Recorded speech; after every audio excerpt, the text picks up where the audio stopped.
এক সময় আমি কিন্তু খেজুর গাছ কেটেছি, দীর্ঘদিন যদিও কাটা হয়নি।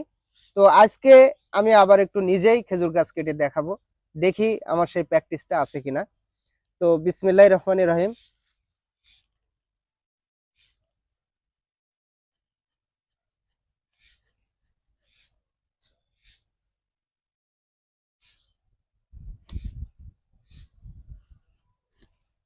লিপকেটি নাকে লাগবে।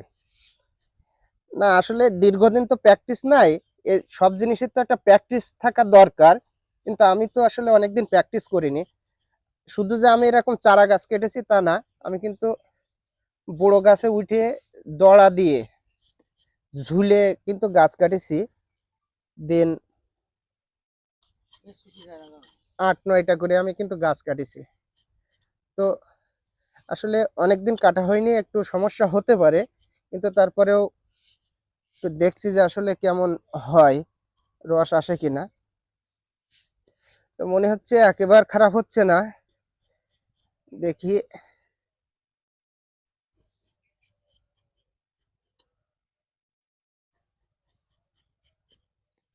যদিও সেই প্রফেশনালি সেরকমই হচ্ছে না, কিন্তু আশা করি একেবারে খারাপ হচ্ছে না। তো এক চোখ কাটলাম, হ্যাঁ এক চোখ কাটলাম। এবার আমি দ্বিতীয় চোখটা কাটবো। বাম পাশে কাটাটা একটু কষ্টসাধ্য।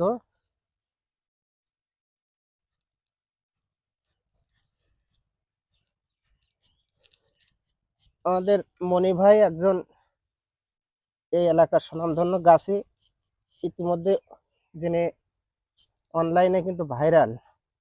আমি সেই মনি ভাইয়ের দা দিয়েই কিন্তু এই গাছটি কাটছি। মনি ভাই পাশে আছে। একজন গাছের পাশে গাছ কাটা আসলে খুব কষ্টসাধ্য। তারপরেও আমি সাহস দেখিয়েছি, এটা শুধু সাহস না, দুঃসাহস দেখিয়েছি। কারণ এক সময় তো একটু হাতে খড়ি ছিল। আমার উস্তাদ ছিল হচ্ছে তপা তপা দাদা। তারা এখন বয়সের ভারে এসব কাজ আর করে না, বয়স্ক হয়ে গেছে। যদিও একটু ত্রুটি হতে পারে, এই যে ক্ষেত্র হয়ে যাচ্ছে, এটা পরে মনি ভাই ঠিক করে নেবে। তো অনেকদিন পরে চেষ্টা করলাম, কেমন হলো দর্শক আপনারা একটু অবশ্যই জানাবেন যে আমার গাছ কাটা কেমন হলো। দেখুন চমৎকার রস আসছে, এখানে দেখুন রস পড়ছে, আলহামদুলিল্লাহ। অনেকদিন পরে চেষ্টা করলাম। মনি ভাই কেমন হলো ভাই? হ্যাঁ হয়েছে? যা আছে তুমি একটু ঠিকঠাক করি নাও ভাই।